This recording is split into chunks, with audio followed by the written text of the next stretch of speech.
porque a partir de hoje nós estamos iniciando uma série de mensagens intitulada Sermões da Natividade. Como os irmãos devem ter acompanhado pelo Instagram da igreja, nós iremos nesse domingo, mais os próximos 3 domingos, estaremos celebrando o Natal de Jesus, o nascimento do nosso Senhor, pensando nos 4 cânticos que foram entoados na ocasião do nascimento do nosso Salvador. E hoje, em especial, nós estaremos falando sobre o Magnificat, esse cântico de Maria que está registrado, e eu já peço que os irmãos abram suas Bíblias, no Evangelho de Lucas, capítulo 1. É assim intitulado por conta da tradução latina, minha alma engrandece. A ideia de magnificar, engrandecer. No latim começa então com Magnificat, por isso ficou conhecido como Magnificat, o cântico de Maria. E eu sei, meus irmãos, que este período de Natal é um período em que muitos acréscimos são colocados a esta celebração. E alguns deles são até mesmo louváveis. Nós não temos nenhuma dificuldade em que as pessoas nesse período façam caridade, em que as pessoas nesse período pensem naqueles que estão com fome. Bem, o grande problema é quando as pessoas esperam este dia ou este período para fazer um tipo de caridade, como se aquilo ali fosse, de alguma forma, satisfazer a sua justiça pessoal diante de Deus. E aí alguém pensa em si mesmo o ano todo e quando é numa data, num período, decide então abrir mão de um pouco do que tem, como se aquilo ali o justificasse diante de Deus e desse a esta pessoa o título de boa pessoa. Esse é um grande perigo. Nesse período, muitas campanhas e, enfim, os irmãos conhecem muito bem tudo o que acontece, Natal para as crianças carentes, presentes e marmitas e roupas e tudo aquilo que nós já sabemos. Bem, ao mesmo tempo nós sabemos que o Natal é tão simples e tem um significado tão singelo que não necessita de acréscimos nenhum, que ele não precisa necessariamente ser envolto das luzes que nós vemos nas cidades que são conhecidas. O Natal não precisa das nossas árvores com pisca-piscas, não precisa de presépio necessariamente, ou de qualquer outra manifestação simbólica do nascimento do nosso Salvador. O Natal acontece, na verdade, no coração de todo aquele que recebe Jesus como Senhor e Salvador de suas vidas. Como nós lemos no Evangelho de João, hoje pela manhã, veio para os seus, mas os seus não o receberam. Mas a todos quanto o receberam, deu-lhes o poder de serem feitos filhos de Deus, a saber, aos que creem no seu nome. Portanto, o Natal tem significado, tem sentido real e verdadeiro, apenas para aqueles que não apenas nesta data decidem pensar um pouco sobre Jesus, mas aqueles que o receberam de coração, que o amam o tempo todo e que por conta do nascimento dele receberam a reconciliação com o Pai. Eu sei que acréscimos valorosos e valiosos estão enraizados na nossa cultura, de tal forma que é difícil até para nós. Você sabe que quando chega esse período as pessoas perguntam assim, vai passar o Natal aonde? Essa é a primeira coisa. E se você perguntar para outras pessoas o que é o Natal, elas vão dizer, Natal é um tempo de luz, Natal é um tempo de festa, Natal é um tempo de fazermos boas ações. Natal é tempo de família. Alguém aqui vai dizer que não é? Todos nós acreditamos que todo tempo é tempo de família. Mas o Natal não é isso que nós estamos falando aqui. É muito mais profundo, ao mesmo tempo que é muito mais simples do que nós imaginamos. Alguém pode passar um Natal sem a família e passar o verdadeiro Natal. Inclusive, alguns dos irmãos podem até estar trabalhando neste período. Isso não vai fazer o seu Natal menor do que o das outras pessoas que fizeram uma grande ceia com uma mesa farta. Bem, são tantas coisas que são colocadas, são tantos obstáculos na frente do verdadeiro sentido do Natal, que lá no finalzinho talvez alguém lembre de Jesus. Inclusive, as pessoas são capazes de sentarem-se à mesa junto com a família, distribuírem presentes e o nome do aniversariante não ser nem citado. Para algumas pessoas, esse é um tempo também de muita bebedice, né?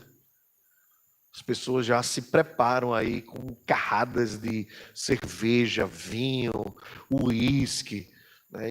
Enfim, e acaba, às vezes, até acontecendo confusão, né? Porque você junta algumas coisas assim que são, às vezes, perigosas, né? A família toda no mesmo lugar, bebida alcoólica e conversas sobre o passado. Pronto. Você tem um prato perfeito para o seu Natal da confusão.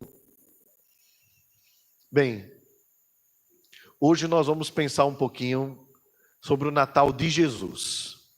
Eu sei também que quando a gente pensa no Magnificat, ou no Cântico de Maria, nós podemos pensar também sobre o Natal de Maria, como foi para ela. Mas essa não é a mensagem central, e a própria Maria nos mostra isso. Vamos ler o texto, vamos meditar um pouco nele, vamos pensar sobre o Magnificat. Então disse Maria, Lucas capítulo 1, verso 46. Evangelho de Lucas, capítulo 1,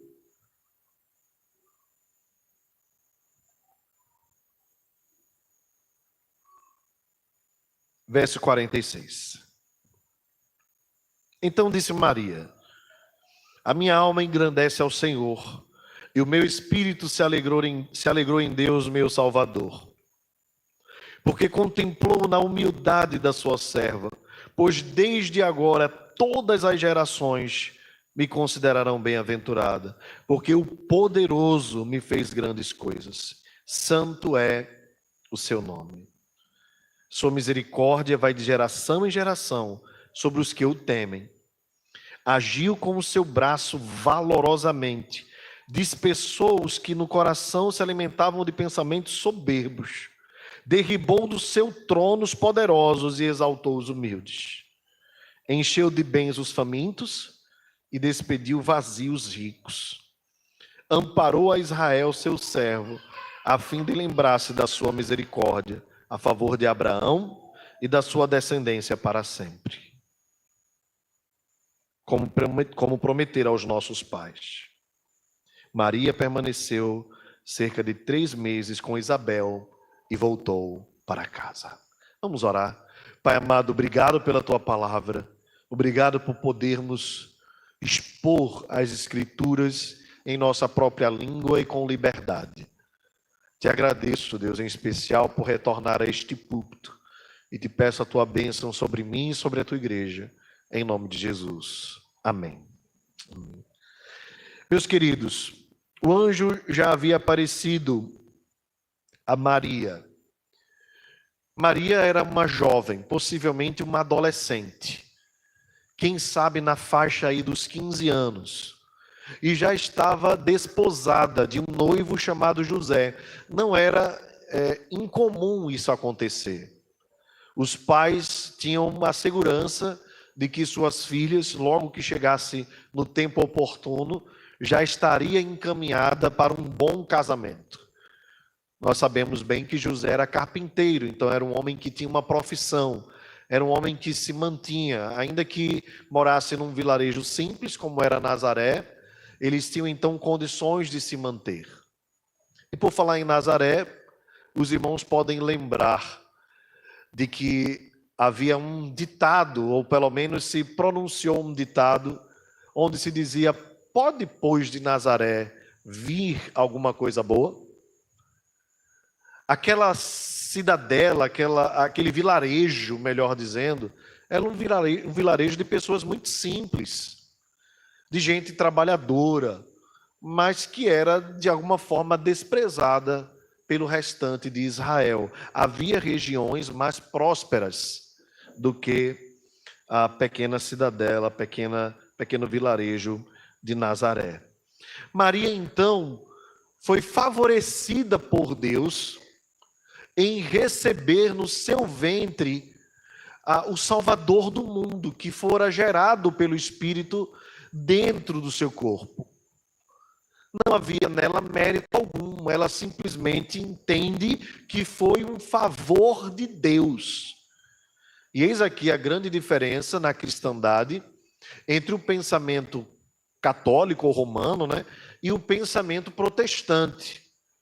Nós entendemos e temos todas as evidências de que Maria era uma jovem comum como qualquer outra, e que foi abençoada por Deus. Ela mesma manifesta a verdade de que foi um favor de Deus sobre a vida dela, e não mérito.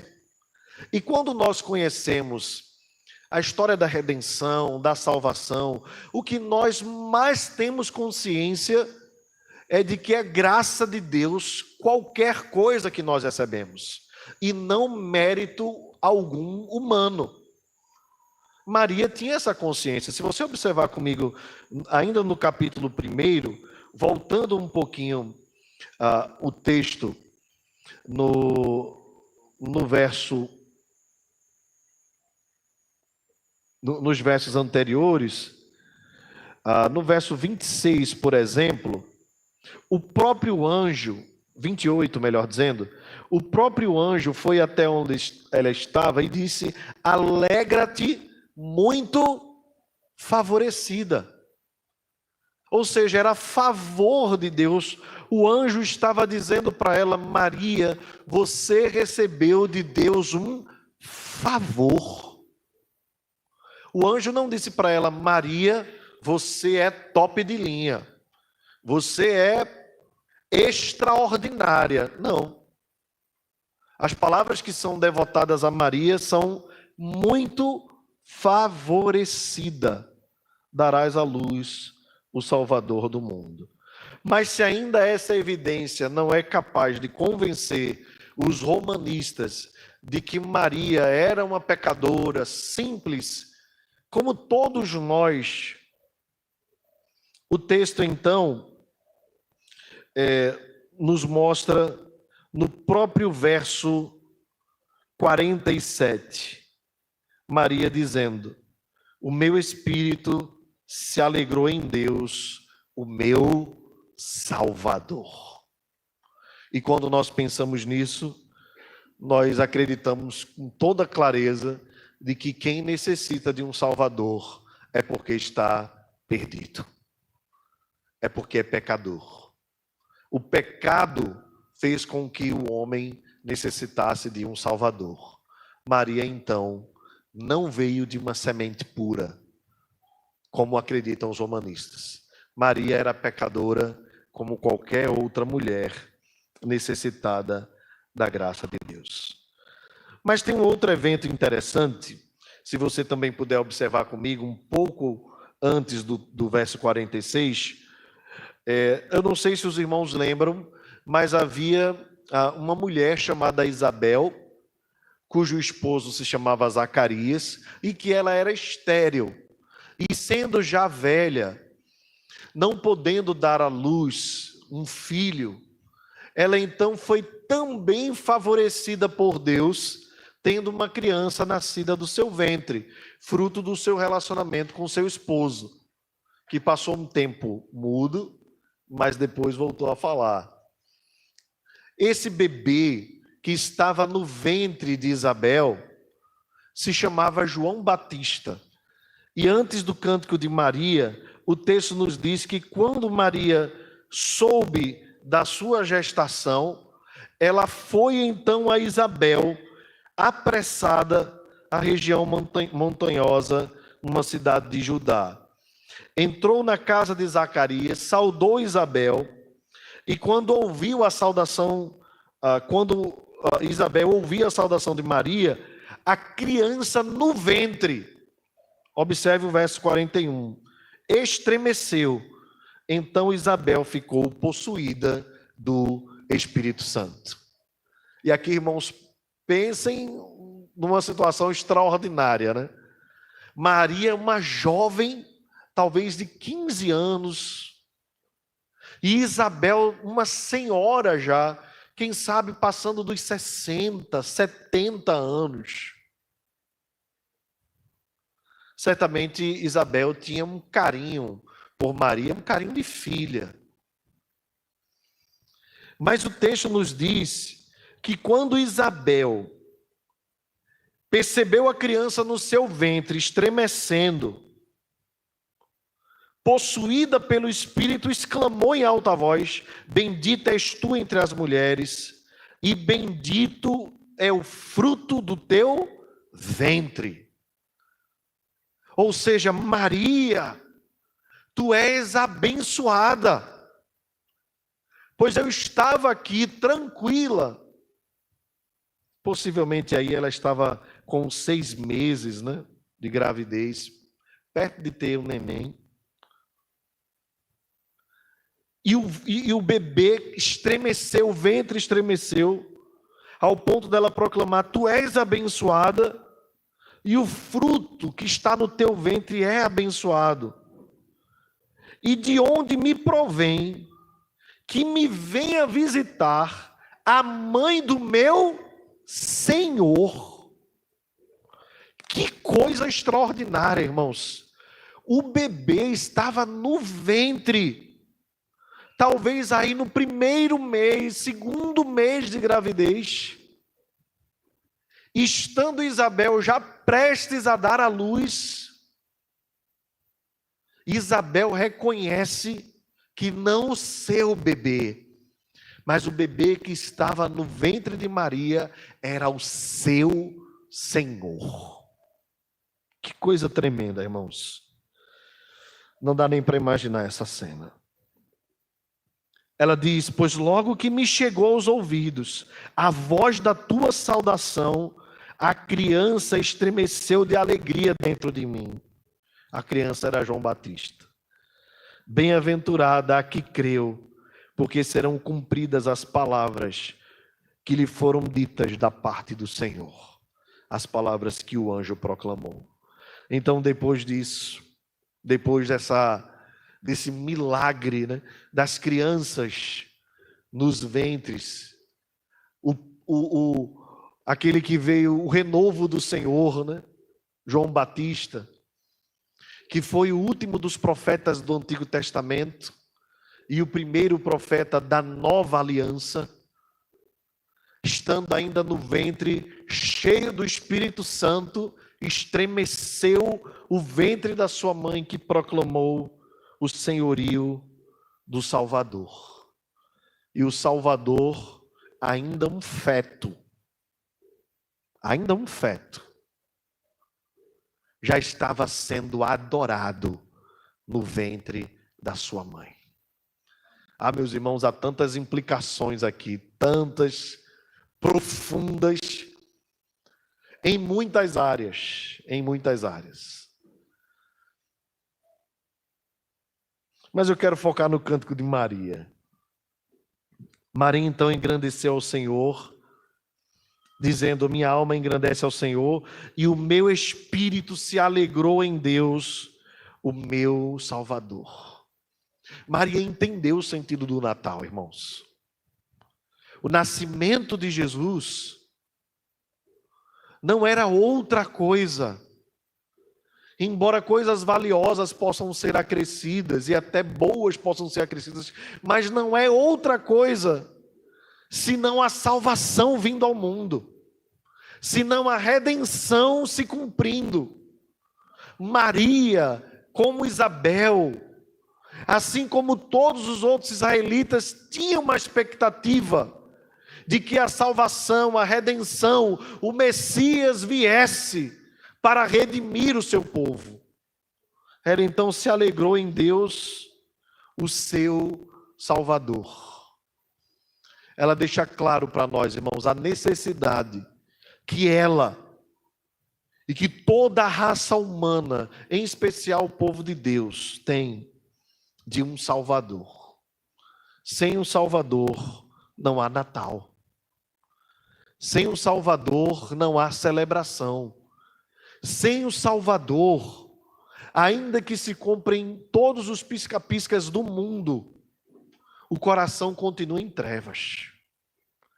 Pode ser a cidade mais bem ornamentada que for, se no coração dos cidadãos o Salvador não promover um novo nascimento, não há Natal.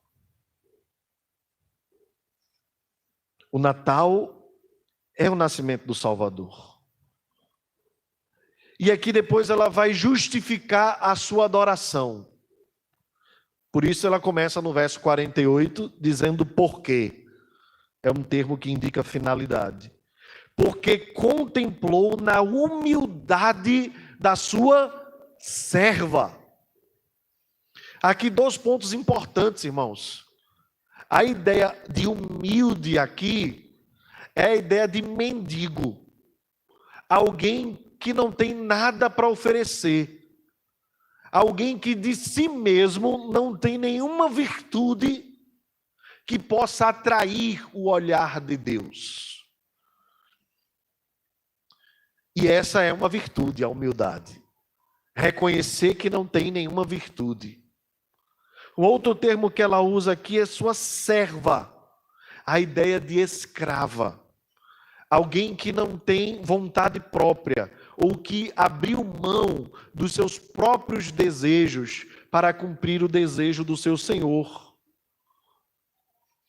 Então é por isso que nós não podemos adorar Maria, porque ela mesmo proclama que ela não tem nada para oferecer. Orar a Maria é orar alguém que tem mãos vazias e limitadas.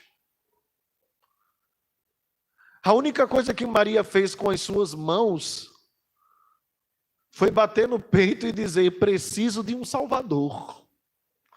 Preciso de alguém que me livre da minha condenação. E ele chegou e está no meu próprio ventre. Pois desde agora, todas as gerações me considerarão bem-aventurado. Ou seja, a partir de agora, todas as pessoas que ouvirão a minha história reconhecerão que eu fui abençoada por Deus. Que Deus me agraciou, que Deus me favoreceu. Tanto que ela diz no verso 49, porque o poderoso, e aí na sua Bíblia deve estar com P maiúsculo, né? Me fez grandes coisas. Como nós cantamos aqui, pois com poder tem feito grandes coisas. Maria então reconhece que o que estava acontecendo era fruto da bênção e da graça de Deus, que não vinha dela mesma, que ela não tinha por si só virtude. Santo é o seu nome. Por isso que nós cantamos aqui, Santo, Santo, Santo é o Senhor.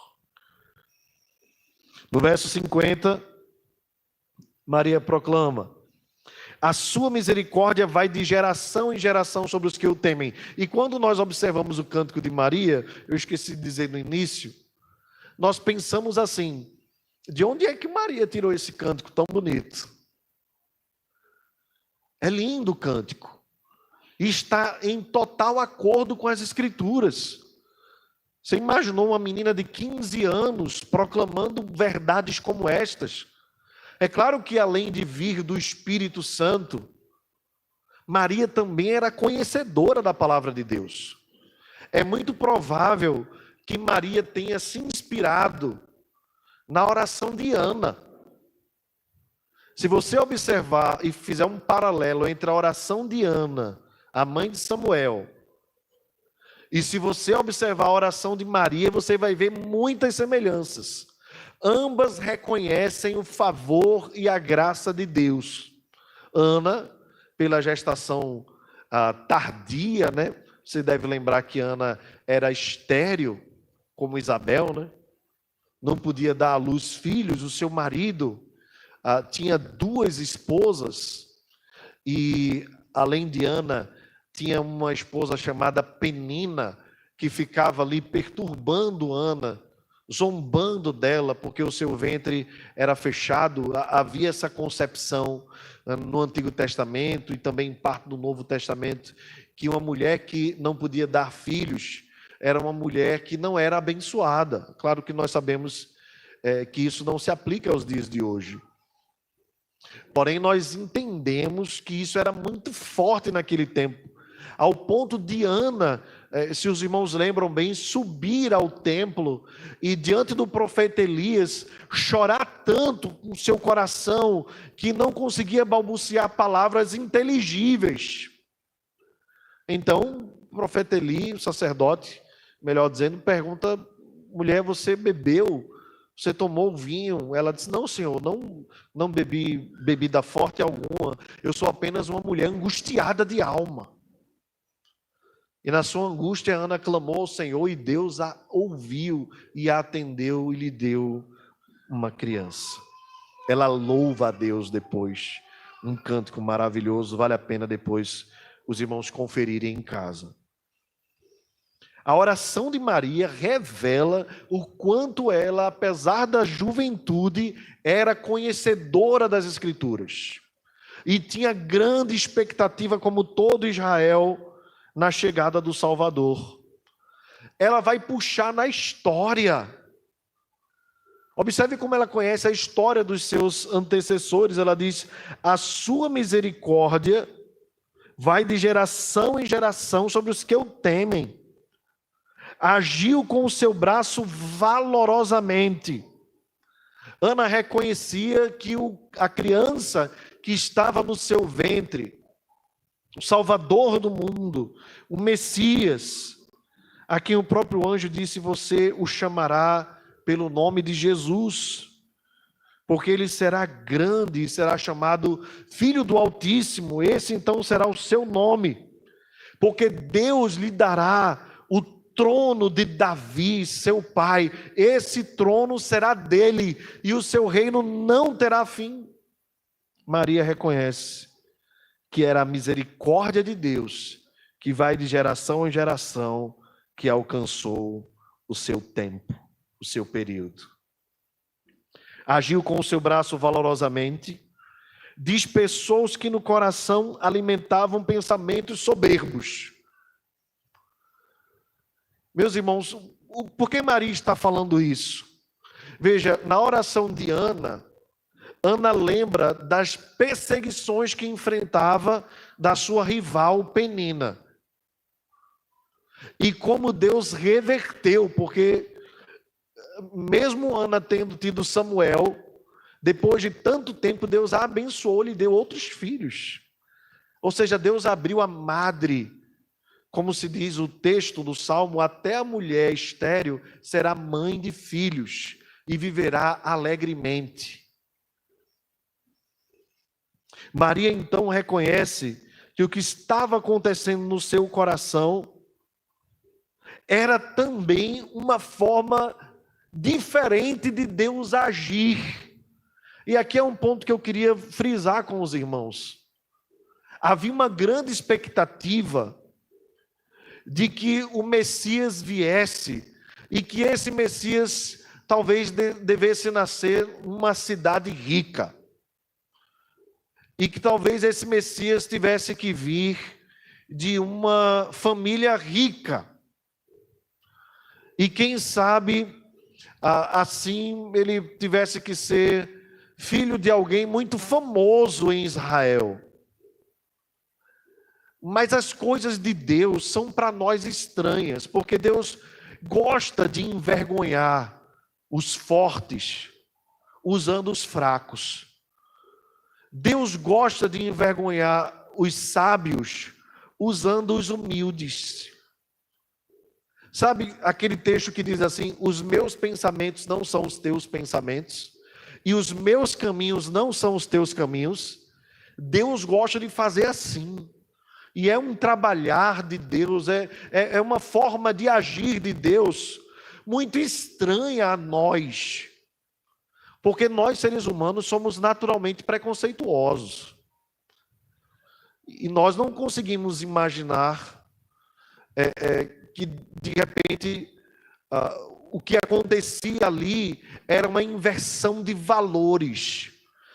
Mas não dos valores de Deus, mas dos valores dos homens. Então, o que é que Deus faz? E a oração de Maria nos mostra isso. Dispersou os que no coração alimentavam pensamentos soberbos. Derribou do seu trono os poderosos. Observe, os poderosos foram abatidos. Os humildes foram exaltados. Os famintos foram enchidos de bens. E os ricos voltaram vazios. Amparou a Israel, seu servo, a fim de lembrar-se da sua misericórdia. Veja como Maria conhecia a Escritura. E a favor de Abraão e da sua descendência para sempre, como prometera aos nossos pais. Bem, o que é que Deus faz aqui, segundo Maria? Deus inverte as lógicas humanas. Vocês lembram que Herodes desdenhou do Salvador, não é? Os magos vieram do Oriente acompanhando a estrela. Quando eles chegam lá diante de Herodes, Herodes diz assim, eles dizem assim: nós viemos seguindo a estrela e queremos adorar o rei que vai nascer aqui. Herodes então diz: ok, quando vocês o acharem, me avisem, porque eu também quero adorá-lo. É claro que Herodes, rei de toda aquela região, não queria outro rei concorrendo com ele, e nem acreditaria que naquela região tão simples, tão carente, poderia vir o Salvador. Talvez, irmãos, geograficamente seja tão distante, nós não imaginemos. Mas naquele período, o grande império era o Império Romano. Roma tinha domínio sobre tudo. Israel era uma parte pequena. E a região onde Jesus estava era uma parte também pequena e desprezada e esquecida. Ninguém, até mesmo entre os judeus, valorizava aquele lugar, valorizava aquela região, valorizava aquelas pessoas. Zombava-se até mesmo do sotaque que os galileus tinham. Era um negócio assim de desprezo total. E aí, numa região desprezada, Deus coloca no ventre de uma jovem que tinha só uma coisa a seu favor. Seu marido, com quem ela estava desposada, era um descendente real do trono de Davi. Mas os irmãos devem lembrar que Israel não tinha mais trono, porque Israel estava colonizado por Roma. Israel era explorado por Roma. Então, o máximo que havia era a permissão religiosa, para que através do sinédrio, Roma pudesse manter, do sinédrio judeu, Roma pudesse manter a Pax Romana, que era um alvo de todo o Império Romano. A Pax Romana, ou a paz romana, era a ideia de vamos manter todos os povos em paz, para que nós possamos continuar explorando estes povos, e Roma consiga se manter durante muitos anos como o maior império do mundo. Era isso. Israel não era nada. Aquela região da Galileia não era nada. Nazaré não era nada. Para Roma, para o mundo daquela época, Maria não era nada. José não era nada. Mas dali, daquele ventre, Deus estava trazendo o Salvador do mundo, o Rei dos Reis, o Senhor dos Senhores. É Deus invertendo os valores do mundo e mostrando que o poder pertence a Ele. Nos faz lembrar de como Deus escolheu Israel, né?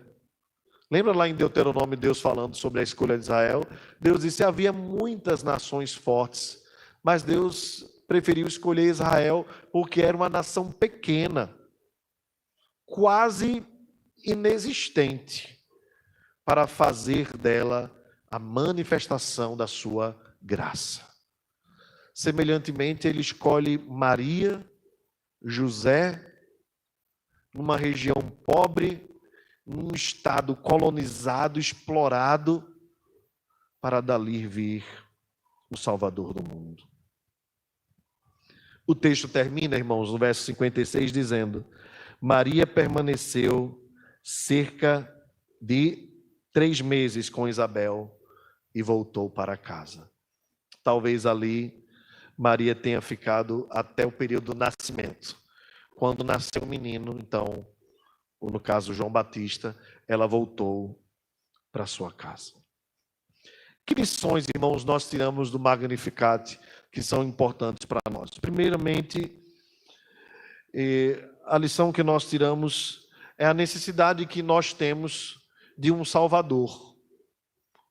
Essa necessidade precisa estar clara a cada um de nós e constantemente. E digo constantemente porque, embora tenhamos recebido a salvação de uma vez por todas, nós precisamos nos lembrar que os méritos das coisas que nós adquirimos em Cristo Jesus não são nossos, que os méritos são do Salvador. E que todo homem natural, independentemente da sua condição, da sua classe, do seu nível social, independentemente da fama que tem alcançado, continua tendo no seu coração uma necessidade de um Salvador da sua vida. Esse Salvador é Jesus, o nosso Senhor. Fora dele não há salvação. Sem ele o homem está perdido nas trevas do pecado. Nós precisamos deste Salvador. É por isso que o hino antigo diz: quero o Salvador comigo. Nós precisamos constantemente dele. Ele é o Salvador das nossas almas. Ele nos livra da ira vindoura. Meus irmãos, Deus não se esquece. Mais uma vez eu lembro isso. Hoje pela manhã nós enfatizamos, quando estudamos o Catecismo de Heidelberg. Deus não se esquece dos nossos pecados. Não esquece. A sua memória é perfeita. Na verdade, o que ele faz é transferir a ira que estava sobre nós, sobre Jesus Cristo, nosso substituto legal.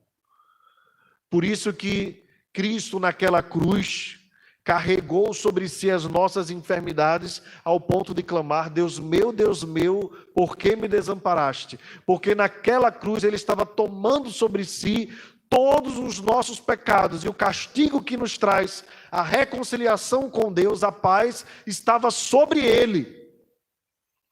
É isso que nós precisamos nos lembrar. A constante necessidade que nós temos de um Salvador. É isso que nós precisamos apresentar aos nossos filhos. Quando nós os estamos educando, nós precisamos lembrá-los que acima da moralidade humana, o que na verdade eles precisam é de um Salvador. É por isso que nós devemos acusar deles o pecado, mas ao mesmo tempo conduzi-los à graça de Deus, dizendo que em Jesus há perdão para todos os pecados que eles cometem. e não criarmos filhos dentro de uma moralidade farisaica, de repente cobrando deles aquilo que eles não podem dar, a perfeição. Pois nós mesmos, quando os repreendemos, nos lembramos pelo Espírito Santo o quanto nós muitas vezes somos desobedientes a Deus, que é o nosso Pai. E nós recorremos ao Salvador e pedimos perdão. Apresente Jesus ao seu Filho, não como um velho de barba branca e com um chicote na mão, que está sempre disposto a castigar quando ele desobedece. Mas apresente um Salvador gracioso, que cumpriu totalmente a lei e obedeceu, para que por meio da obediência dele, nós pudéssemos receber o perdão dos pecados e a reconciliação com Deus. Meus irmãos, nós devemos apresentar o Salvador ao mundo perdido. Talvez nós conversemos com as pessoas e percebamos que as pessoas têm aquela ideia de dizer assim, o mundo está perdido, o mundo não tem mais salvação, o mundo não tem mais jeito. E geralmente quando as pessoas falam nesse tom, elas estão sempre pensando que o mundo está mal e ela está bem.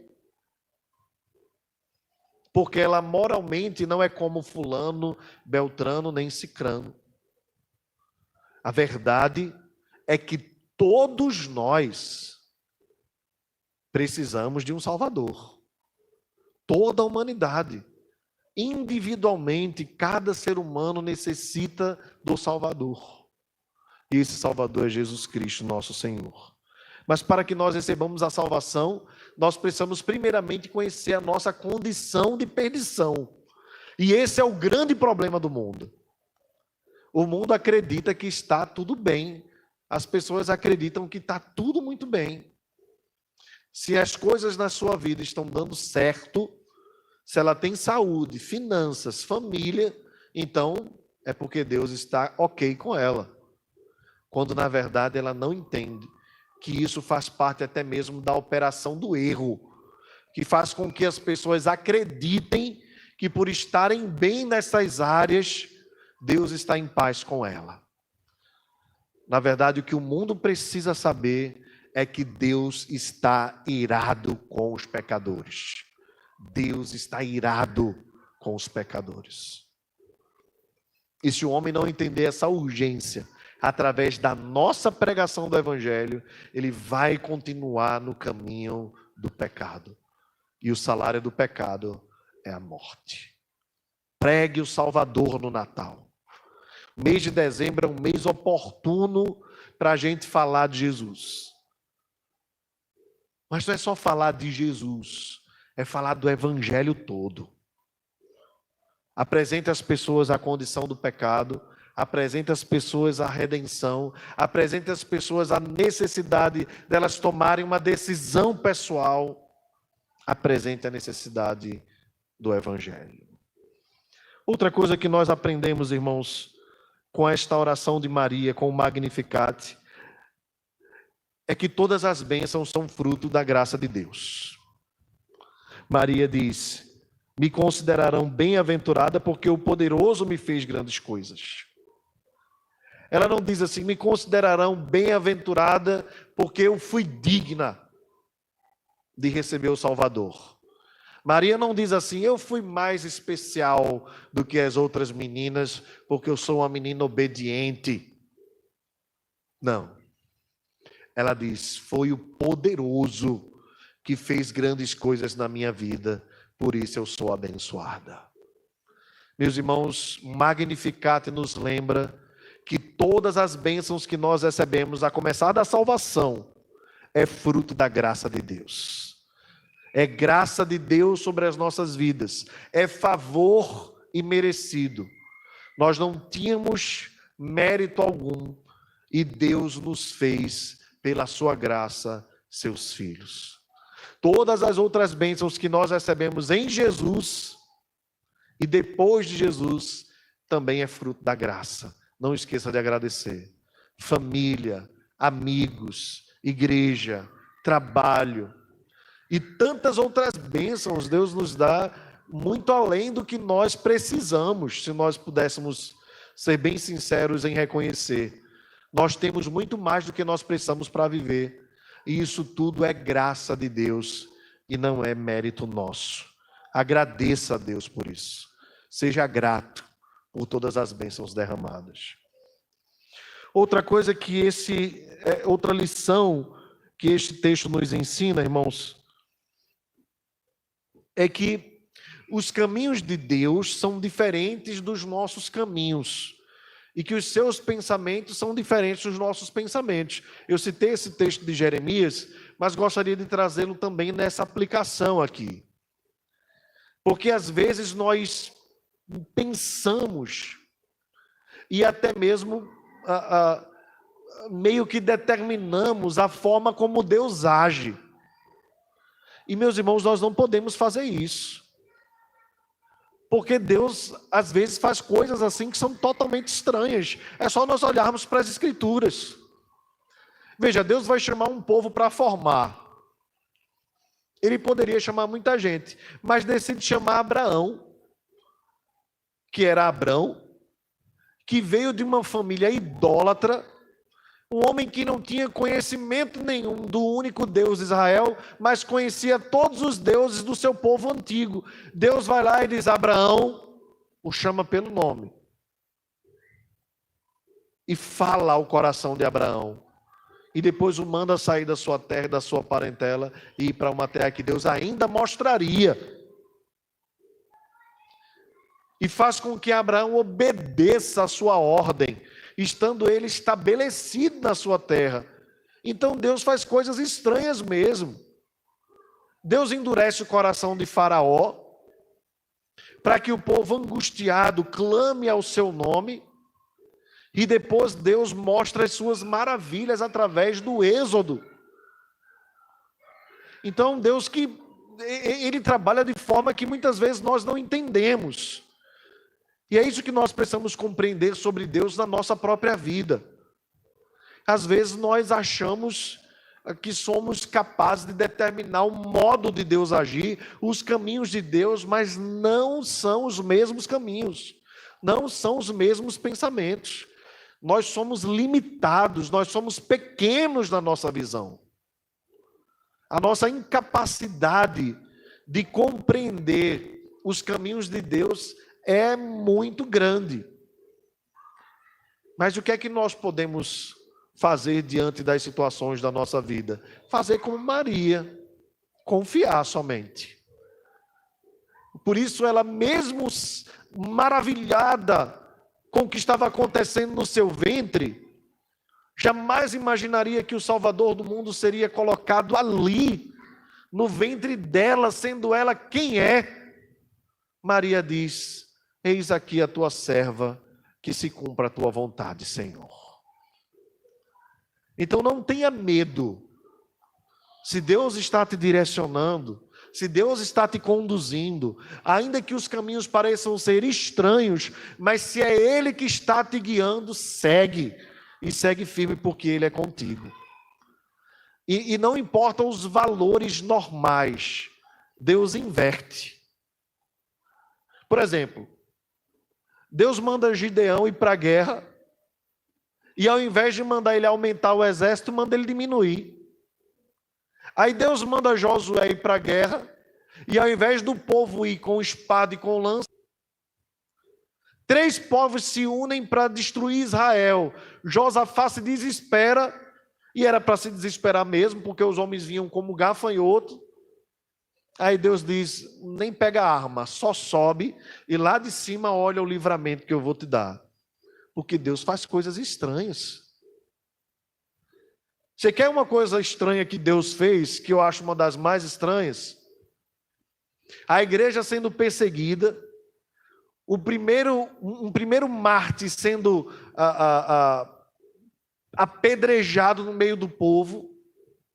Aí no caminho de Damasco, Deus pega o pior perseguidor da igreja, um homem que tinha sangue nos olhos, não poupava ninguém, o terrível Saulo de Tarso, fariseu dos fariseus.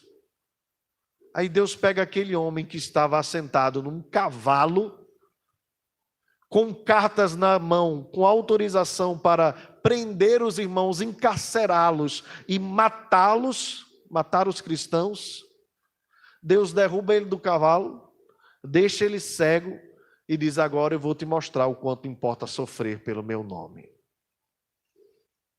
É claro que os apóstolos, quando viram Paulo chegando, se assustaram. E quem é que não se assustaria? Você imagina Osama Bin Laden chegando lá, né, se fosse vivo ainda, nas terras americanas, dizemos: eu vim aqui para servir o exército de vocês. É claro que o povo ia ficar até o último dia de vida dele desconfiado se na pochete, na bolsa, na meia, ele não tinha uma bomba para matar todo mundo.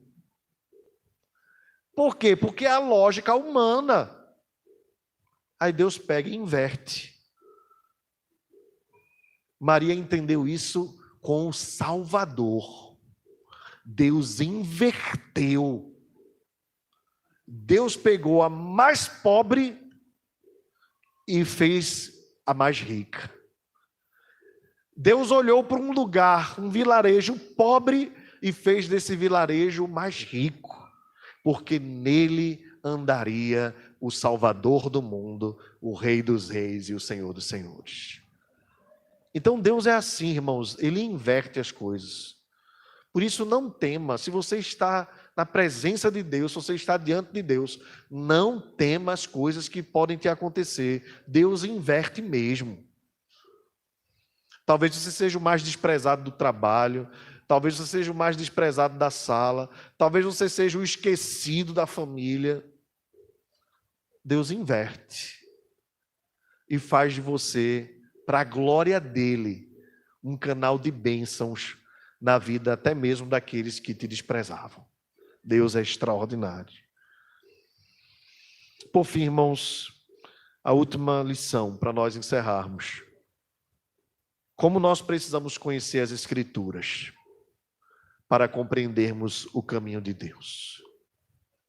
Se Maria não conhecesse a palavra, ela não entenderia nada do que estava lhe acontecendo. Mas por ser uma exímia conhecedora do Antigo Testamento, ela recebeu porque ela esperava a redenção de Israel. Meus irmãos, nós precisamos conhecer as Escrituras como Maria. Conhecer a palavra de Deus, para que nós possamos ter a mesma segurança que Maria teve. Tão jovem, talvez uma menina de 15 anos, né, quisesse estar brincando ainda ou chorando por doar suas bonecas, né? Aprendendo a fazer comidinha, coisas desse tipo. Maria estava pronta para a batalha que ia enfrentar, porque ela conhecia as Escrituras.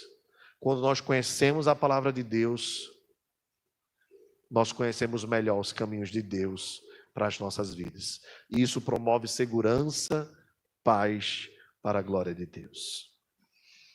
Que Deus nos abençoe, irmãos. Que nós possamos já andar meditando no Natal. Que nós não deixemos apenas para o dia 24 ou para o dia 25. Vamos aproveitar as celebrações, mas pensar verdadeiramente no Natal. Talvez você não tenha condições de ter a mesa mais farta do ano. Eu acho que esse ano o peru vai estar caro. Mas um galeto resolve. E resolve bem. Desde que no seu coração o Salvador tenha nascido de novo. Tenha te feito nascer de novo. Não precisa de roupa nova, não. Não precisa de sapato novo, não. Esqueça de valorizar essas coisas que às vezes o mundo valoriza. Não se ligue em fazer toda a reforma até o dia 24 e aquela correria danada. Se Deus te der condições, amém. Você não precisa ter o melhor pisca-pisca e nem todas essas coisas que são, como os próprios nomes dizem, enfeites. Não esqueça do principal. Que o Senhor Jesus seja o centro da tua vida, o teu Salvador, o teu Senhor, para a glória de Deus Pai. Aí você está comemorando o verdadeiro Natal. Amém? Receber a bênção. Que a graça do Senhor Jesus, o amor de Deus, o nosso Pai, e a comunhão do Espírito Santo seja sobre nós e conosco permaneça agora e para todos sempre. Amém.